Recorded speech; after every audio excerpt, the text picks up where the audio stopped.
किसी नगर में एक बड़ा ही पैसे वाला सेठ रहता था।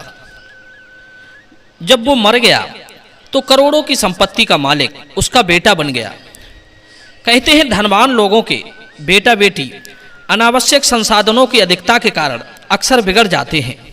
यही हुआ उस सेठ के साथ। सेठ के बेटे ने कुछ ही दिनों में अपनी अपार संपत्ति को नष्ट कर दिया। संपत्ति का नाश होने से उसे अत्यंत कष्ट होने लगा। जिन धूर्त चापलूसों के संग में पड़कर उसने धन गंवाया था, वही लोग धन न रहने पर उसे फटकार लगाने लगे। मीठी मीठी बातें तो वे तब तक ही करते थे जब तक उसके पास में पैसा था, और वो उस पैसे को उन चापलूसों के साथ खर्च करता रहता था। धीरे धीरे वो इतना कंगाल हो गया कि उसे भोजन भी जुटाना मुश्किल हो रहा था।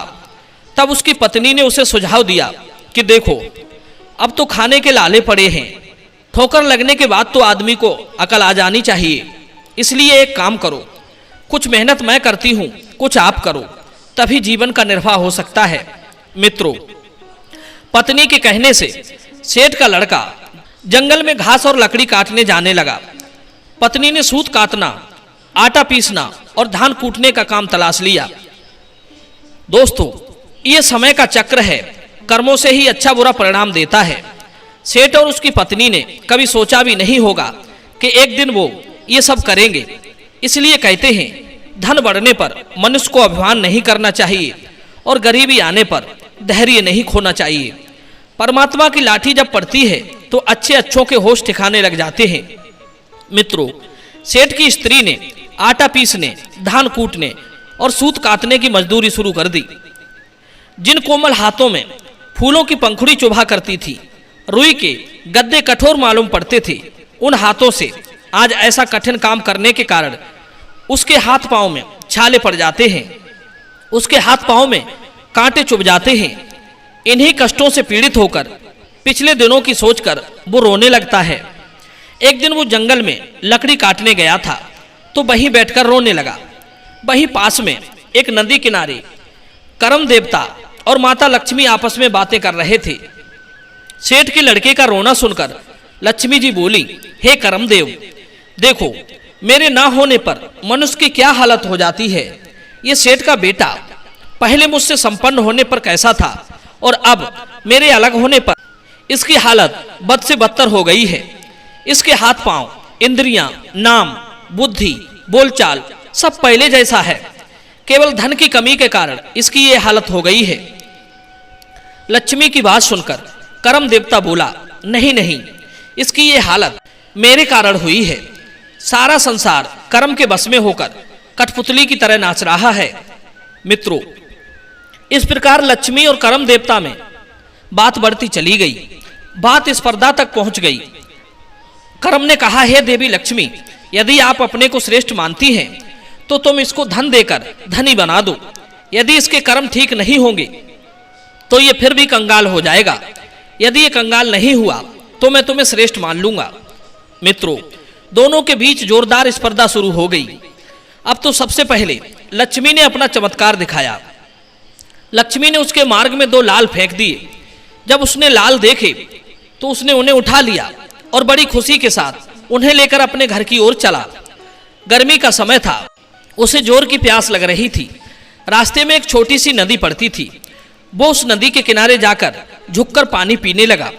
पानी पीते समय उसकी जेब से निकलकर वे लाल नदी में गिर पड़े। नदी में गिरते ही उन्हें कोई खाने की वस्तु समझकर मछली निगल गई।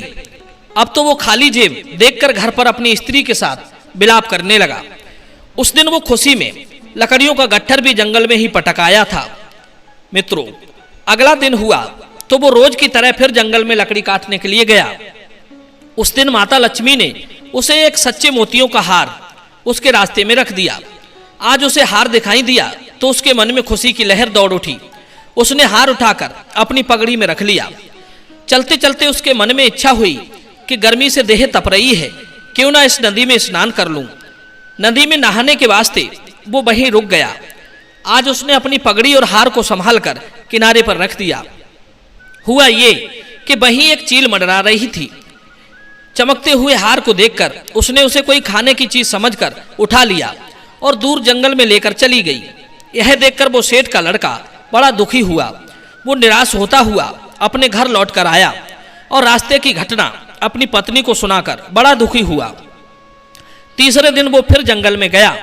आज उसका चेहरा उदास देखकर लक्ष्मी जी ने एक असरफियों की थैली उसके रास्ते में डाल दी। सेठ के बेटे ने उसे उठा लिया। आज वो सीधा घर की ओर चला है। सोचा रास्ते में जब मैं ठहरता हूं तो कोई ना कोई विघ्न पड़ जाता है। आज वो रास्ते में कहीं नहीं रुका। जब वो घर पहुंचा तो उसने देखा कि उसकी पत्नी तो आज घर पर ही नहीं है। वो किसी पड़ोसन के यहाँ बैठने गई है। उसने क्या किया? असरफियों की थैली को अपने दरवाजे के पीछे रखकर पत्नी को बुलाने के लिए चला गया। मित्रों, उधर उसे पत्नी को बुलाकर लाने में कुछ विलंब हो गया। इधर उसकी पत्नी से मिलने एक पड़ोसन आई थी। उसने जब दरवाजा खोला तो किवाड़ के पीछे उसे असरफियों की एक थैली रखी हुई दिखाई दी। वो चुपचाप उस थैली को उठाकर वहां से चली गई। उधर वो सेठ का लड़का अपनी पत्नी को घर बुलाकर लौटा तो देखा कि किवाड़ के पीछे रखी हुई असरफियों की थैली गायब थी। थैली को ना पाकर उसे बड़ा अफसोस हुआ। सर पकड़कर बैठ गया। सोचने लगा, जब किस्मत खोटी हो तो हाथ में आई हुई चीज भी गायब हो जाती है। प्रिय बंधुओं, चौथे दिन सेठ का पुत्र फिर जंगल में जाकर घास काटने लगा। उसकी स्थिति में कोई सुधार न देखकर लक्ष्मी जी ने कर्म देवता से कहा, देखो भाई, मैं तो सब कुछ दे चुकी, 3 बार दिया फिर भी ये खाली हाथ ही रह गया। अब आप कुछ देकर देखिए। मित्रों, यह सुनकर कर्म देवता ने सेठ के पुत्र को तांबे के 2 टके दे दिए, यानी कि उसके रास्ते में दो टके डाल दिए। सेठ के बेटे ने दोनों टके उठा लिए। जब वो घर जा रहा था तो उसने देखा कि कुछ मछुआरे नदी में मछली पकड़ रहे थे। उसने तुरंत 1 टके से मछलियां खरीद ली। दूसरा पैसा मसाले के लिए और छौंक के तेल के लिए रख लिया। फिर सोचा कि क्यों ना सूखी लकड़ियां भी यहीं से ले चलूं। वहीं पास में एक पेड़ पर चढ़कर कुछ सूखी लकड़ियां तोड़ने लगा। संयोग से उसी पेड़ पर उसी चील का घोंसला था जो उसका हार उठा ले गई थी। उसकी नजर जब घोंसले पर गई तो उसे अपनी पगड़ी और वो मोतियों का हार दिखाई दे गया। वो अपनी पगड़ी और हार को उतार कर अपने घर ले आया। घर पहुंचकर खुशी से वो अपनी स्त्री से थोड़ी जोर से, वो सुनती हो, जो चीज खो गई थी वो मिल गई है। उसकी आवाज जब उसकी पड़ोसन ने सुनी जिसने असरफियों की थैली चुराई थी, वो सोचने लगी, लगता है इसको थैली के बारे में पता चल गया है। कहते हैं चोर की दाढ़ी में तिनका। वो सोचने लगी, कहीं ये पुलिस को लाकर मेरे घर की तलाशी न करवा दे। अगर कहीं असरफियों की थैली उन्हें मिल गई तो मुझे सबके सामने लज्जित होना पड़ेगा और साथ में जेल भी जाना पड़ेगा। कई तरह की बातें सोचने के बाद वो स्त्री उसकी असरफियों की थैली को चुपचाप उसके घर में डाल आई। अब तो सेठ के बेटे ने देखा कि खोई हुई असरफियों की थैली उसके घर में ही पड़ी है। उधर उस मछली को चीरा गया तो उसके पेट से वे दोनों लाल निकल आए। सेठ के बेटे की खुशी का ठिकाना नहीं था। आज उसकी खोई हुई सारी चीजें उसके पास लौट आई थी। इसलिए कहते हैं, मनुष्य के कर्म ही सुख दुख देने वाले होते हैं। कर्म अनुसार सब चीजें अपने आप जुट जाती हैं।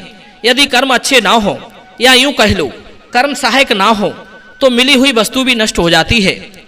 यदि रह भी गई तो अपने किसी काम नहीं आती। कर्महीनों की तो अपनी स्त्री भी पल में पराई हो जाती है। जो लोग कर्मठ होते हैं उनके लिए समुद्र भी गाय के खुर से बने गड्ढे के समान होता है। वे चाहें तो सुमेरु को भी फूंक से उड़ा दें। मित्रों, सब कुछ कर्म अनुसार होता है। यदि ऐसे में मनुष्य कर्म ना करे और भगवान से देने की उम्मीद लगाए तो उसकी बहुत बड़ी भूल है। सुख सब चाहते हैं, किंतु सुख मिलता है पुण्यों से, और पुण्य सत्कर्मों से उत्पन्न होते हैं। मनुष्य सत्कर्म तो करना नहीं चाहता और सुख की इच्छा करता है। उसका ऐसी इच्छा करना मात्र एक कल्पना ही है। अकर्मण्य व्यक्ति के लिए दुनिया में कहीं भी सुख नहीं है। यदि उसे सुख मिल भी जाए तो वो और भी अधिक अकर्मण्य बन जाता है। सुख का स्वाद तभी आता है जब व्यक्ति कर्म करके सुख कमाता है। जब तक सुख त्यागोगे नहीं तब तक सुख कमा नहीं सकते। वो एक कहावत है, आराम कमाने निकला हूं आराम छोड़कर। प्रिय बंधु, ये कहानी आपको कैसी लगी कमेंट सेक्शन में आप जरूर बताना। मिलते हैं अगली वीडियो में नई चर्चा के साथ। आप सभी का बहुत बहुत धन्यवाद। जय श्री कृष्ण।